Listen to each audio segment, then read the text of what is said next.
right. What is up? My name is Jeff. I'm here today to show you a little bit about Taco's Acryptia. I've been playing this one a lot. I've been meaning to make a video about it, but I've just been busy playing it. So, if you're not aware of this one, it's a fun game. You can come up to playacryptia.io.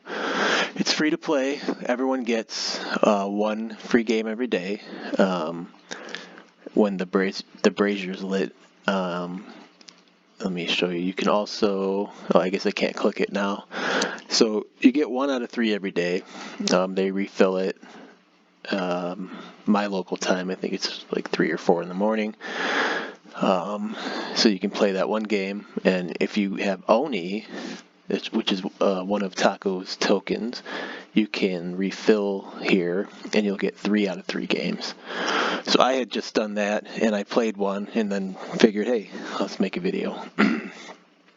So this game became available once Shingland hit, I think it was level 300 overall, and then recently Maserap has also hit.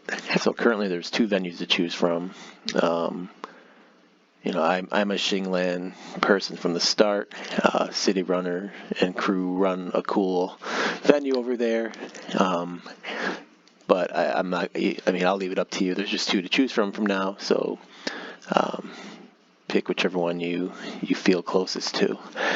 Okay, so now hopping into the game. So every 3 days you get regular tasks, and then every week you have 1 task. So on the regular tasks there's 3. I happen to do 2 of them already, and as you see here, this one ends in 14 hours from right now, and the weekly is 6 days and 14 hours, so that one just came up. So as you do these, you get points over here, and it fills out the bottom here, so you go up levels. So you can get this bronze medal NTT, you get Shing, you get Taco, get some Oni, NFTs, and so on. And pretty soon, this is new for season 2, is get a Taco NFT pack. The Acryptia pack was the final prize at the end of season 1. There's a silver medal, more NFTs, more Shing and Oni, more Taco NFTs, and then this season goes all the way up to level 40. I think last season was originally level 20, and then I think it bumped up to 23 with a small extension. So the ultimate goal here is, obviously 39 and 40. So you reach that by doing your reward tasks.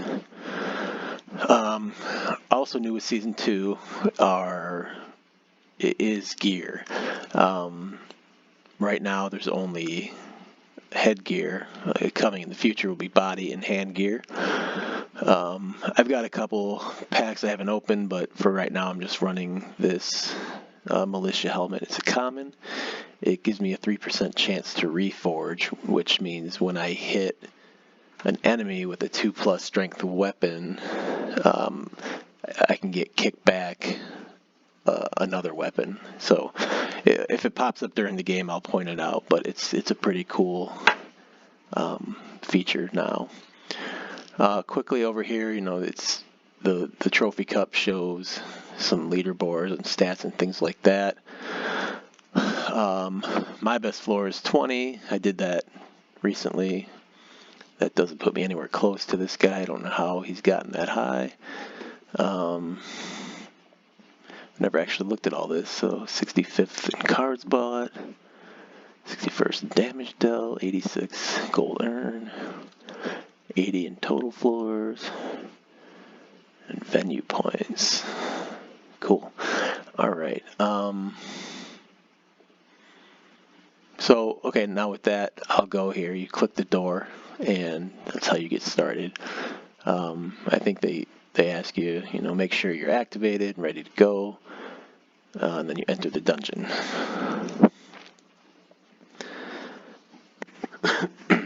So I'm going to run this as long as I guess I can, kind of try to explain the game along the way. If I get, sometimes you lose real quick, like on the first couple floors. If I do that, we'll run again. But okay, so the gist of the game is, here's an enemy, here is some bandages to get your XP up, and here's a weapon. This is you here. Your HP is 13. That's the maximum.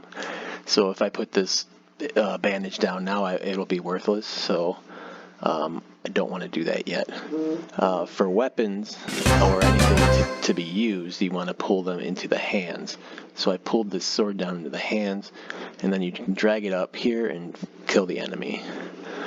So to move on, you have to do something with 3 of the 4 cards. So here I'm going to pull this into the bag here, which it's just kind of a holding place, so it won't do anything right now. If I need to use it, I drag it over here to the hand, and it will apply. So now we've got, a few more guys. I'm going to take him out with that. So strategically, to me, I'm just going to take some damage here because I have 8 HP in bandages. So I'll just take that damage, and now I'm down to 11. So now being down to 11, I can take this bone fixer, and it'll put me back up. So again, I have to drag it into one of the hands to make it work.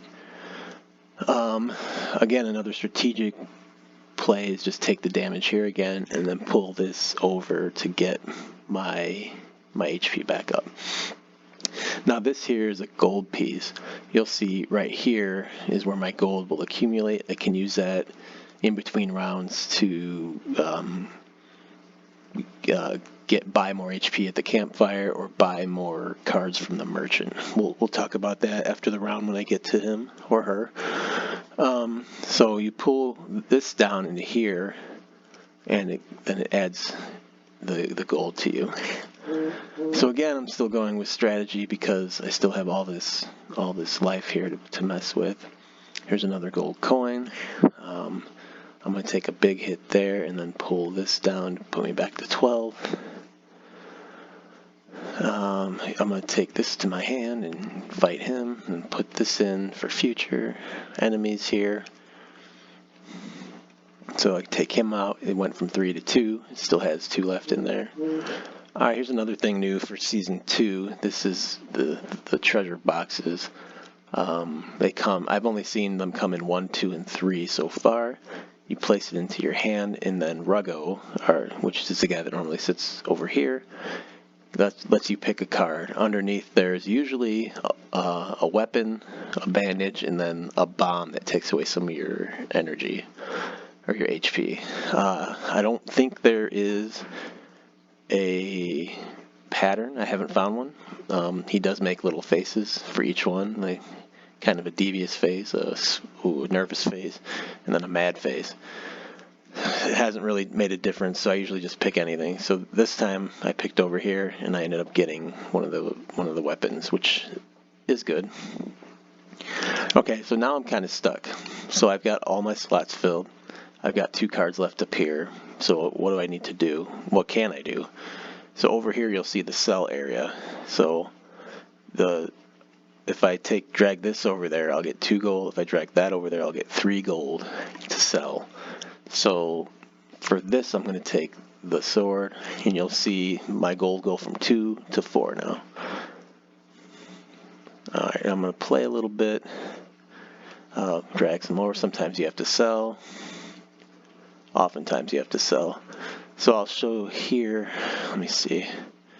So here, if you sell the gold piece, I'll just show you, you don't get any gold. You have to play them in order to get the gold. So, but sometimes you have to sell them. So you don't really have a choice. So take these. It's a fun game, it takes a little strategy. So now I'm here at the end. I'm going to pull that gold piece down to get that, and I've got these 2 cards left. So being that this is sitting in my backpack, I can still sell it, and I'm going to sell it at the end before I remove this card, because once you clear the top, the game's over. So I need to clear this and sell it, get 4 gold, And then I can put this here, but it wouldn't make sense because I might as well sell it and get the gold. So that's what we do there. And then in between each round, it gives you a you win, or I mean, unless you lost. But it lists out some of the stats throughout, and then your floor time at the end. Usually I run these a little quicker, but for the video, I was trying to explain some things. So, all right, I'll chat a bit about the middle portion here, and then we'll get into the next floors. I'll probably start moving pretty quick on those. And if I continue to do well, I may just stop the video and go from there, just because I don't want this to be a super long video. All right, so here's the campfire. So you can spend 12 gold and get 4 hearts. So I have 12, but the max is 13, so it doesn't really make sense to buy that, in my opinion, right now. This is the merchant. You can buy, potions, weapons, or shields, but you have to have 40 gold. The prices do fluctuate, and that brings me to tipping. So if you don't tip, they'll eventually say, they don't trust you, and they won't sell that. Then they won't sell to you, and then they won't allow you to use the campfire. So what I do is tip every round. I can go from 1 to 14 or 0, but usually early on I tip a little lower personally, and then I gradually bring them up as the rounds go up. You can do what you want, kind of see, the effects it has on the merchant. Everyone's pretty tight-lipped about how this all works, but that's kind of cool because it gives you the chance to play around with it. All right, now we're on floor 2, and I'm going to just kind of run quick here. All right, I'm going to sell that. Pull him down here, pull this here, sell that. I'm going to attack him with the 3, take him to the 2, take the gold. Pull this down, attack him, and here I don't really have a choice other than to take the hit. Like I said, sometimes you just have to. And so here, I can chat about the mulligan here. So again, you have to pull 3 cards down. So the best I can do is take the gold and then take 6 damage. If I think that's too much for me, I can hit the mulligan and it'll bring up 4 new cards. I'll just do it. Bring up the 4 new cards, and it gives you another chance. But it does take 4 HP away, and it does go up each time you use it. So next time it would take 5 HP. So this time I have some things I can do. I can hit him and then take him out. And then, I do have this potion here, so I'm going to bring my life back up a little, take the golds down, and then I have to take that hit here. Getting a little lucky with some of the life here, or the potions, they call them. But I'm going to need it right now, because I'm getting hit, alright. So we're here at the end-ish again. There's one more card about to flop, and that's not too bad. So this is a 3 with the shield being a 2. I can fend off 2 of the damage, but 1 is still going to hit me, so I'll go from 10 to 9. And that's the end of that round. Again, here's the summary screen. And now we're back at the merchant. So this time, I have 9 life. I can go up to 13. I'm going to go ahead and buy 4 hearts for 12. So that puts me back at maximum HP. But now I'm down to 8 gold. I'm still going to tip a little bit. And I don't have enough to buy anything right now, so I'm going to move on.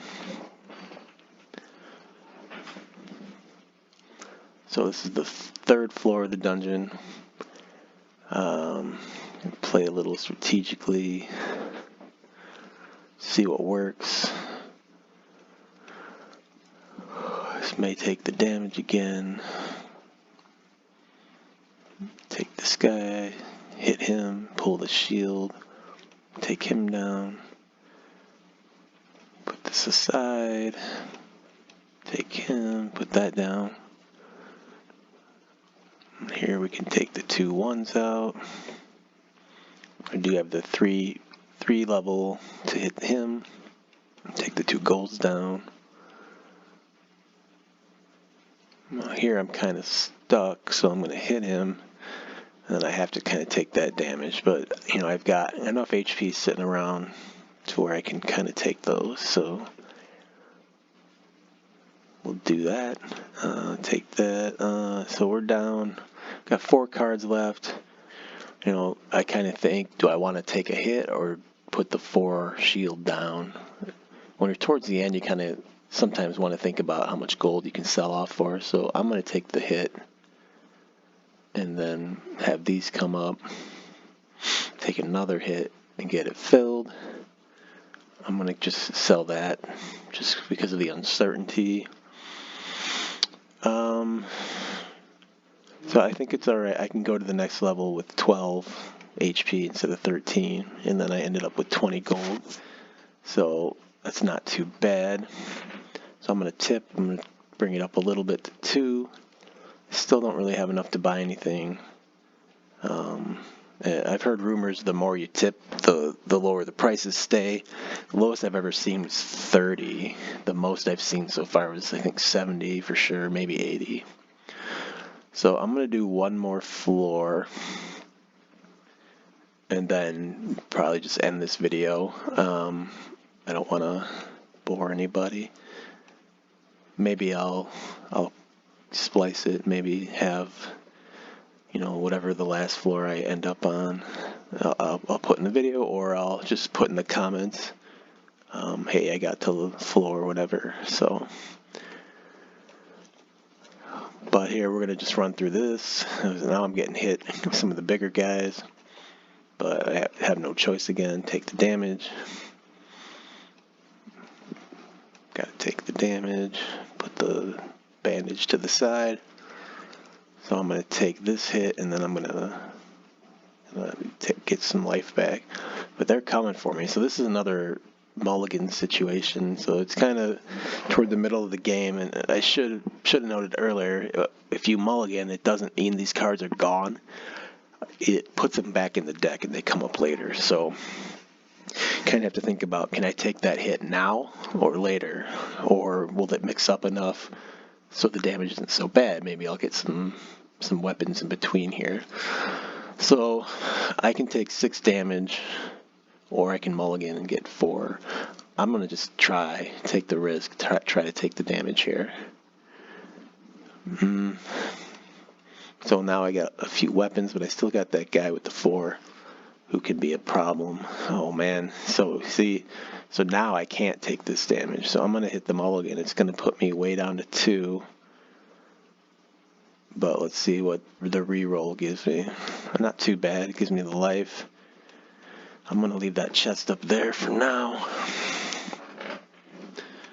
Okay, so far, it's decent.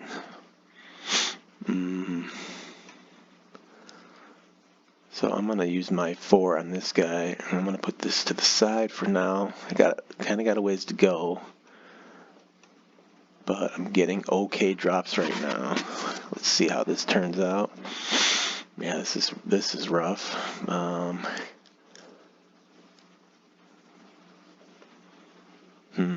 So this is kind of a make or break spot. If I use this, I'm either going to get a potion to add to my HP, a weapon to kill this guy with the 1, or it's going to take 1 HP away. I'm going to try it, see what we get here. I'm going to pick here. Oh, and this is the bomb. So that takes away 1 HP, so that kind of hurts. Oh, alright. Well, I may not make it. No, I'm not going to make it any further. So this is okay, because this is a good length video. This is about to kill me, and when it's game over, it'll give you your overall totals: damage dealt, taken, block, HP recovered, gold earned, cards sold, cards bought, which floor you reached, and your total time. And this stuff is good to have with respect to your weekly and daily every 3-day tasks plus your weekly tasks. And it so nicely says, "Go away, loser." So, this is a fun game to play. It's not a clicker, which is a nice thing to have on Wax. Again, it's free to play, so I would recommend at least going out there to try it. Join the Discord, follow them on Twitter. They share a lot of good information in those places. And if you're not in Taco yet, this is a cool way to get into it.